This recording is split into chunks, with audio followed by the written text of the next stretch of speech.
भारत और पाकिस्तान के बीच तनातनी जारी है और इसी तनातनी के बीच भारत सरकार ने ये फैसला लिया है कि हर राज्य में मॉक ड्रिल कराया जाएगा, जिसमें मध्य प्रदेश भी शामिल है। इस खबर में हम बात करेंगे मध्य प्रदेश के इंदौर में होने वाली सिविल डिफेंस की मॉक ड्रिल के बारे में। ये ड्रिल केंद्र सरकार के निर्देश पर 7 मई को 5 जिलों में आयोजित की जाएगी और इस मॉक ड्रिल का उद्देश्य नागरिक सुरक्षा को सुनिश्चित करना है। इस मॉक ड्रिल के 2 चरण होंगे। पहला चरण दोपहर 4 बजे शुरू होगा और दूसरा चरण शाम 7:30 बजे। पहले चरण में 3 अलग अलग प्रक्रियाओं पर मॉक ड्रिल की जाएगी।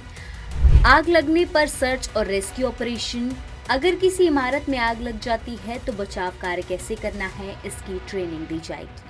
हमले में इमारत के डैमेज होने पर रेस्क्यू, अगर बिल्डिंग को हमले में नुकसान पहुंचता है तो उस दौरान घायल लोगों को बचाने और अस्थायी अस्पताल बनाने की प्रक्रिया की जाएगी। सिविलियंस को सुरक्षित स्थान पर ले जाना, अगर कोई इमारत खतरे में होती है तो नागरिकों को सुरक्षित स्थान पर ले जाने और उन्हें बचाने की ड्रिल की जाएगी। दूसरे चरण में 7:30 बजे से 12 मिनट का ब्लैकआउट होगा। इसका मतलब है कि पूरे शहर की स्ट्रीट लाइट्स और दूसरी लाइट्स बंद कर दी जाएंगी। इसके पहले सायरन बजेगा ताकि लोग तैयार हो सके। इस दौरान किसी भी प्रकार की घबराहट या भगदड़ से बचने के लिए सभी वाहन सड़क के किनारे खड़े होंगे और उनकी लाइट भी बंद कर दी जाएगी। इस मामले में हमारी इंदौर कलेक्टर आशीष सिंह से भी बात हुई, सुनिए उनका क्या कहना है। कि जब ब्लैकआउट होगा, जैसे हम यहाँ पर 7:30 से 12 मिनट का लगभग करेंगे, उस समय जितने भी वाहन सड़कों पर हैं उनको लाइट बंद करनी है और सुरक्षित तरीके से, अगर संभव हो तो किनारे लगाकर लाइट बंद करके उनको खड़ा कर लेना है। लेकिन ये नियम एम्बुलेंसेस पे किसी भी तरीके से लागू नहीं होता है। आपके माध्यम से मैं सबसे अपील करना चाहता हूँ और हम लोग सभी अस्पतालों को अपनी 108 की जो सर्विस है उसको पर्सनली भी बता रहे हैं कि एम्बुलेंसेस को किसी भी तरीके से डिस्टर्ब नहीं करना है। उनकी लाइट्स भी ऑन रहेंगी, वो यथावत चलती रहेंगी। और आपके माध्यम से मैं जनता से भी अपील करता हूं, कृपया अपनी गाड़ी ज़रूर आप लाइट बंद करके साइड में करें, लेकिन अगर एम्बुलेंस वहां से गुजर रही है तो उसको रास्ता अवश्य प्रदान करें।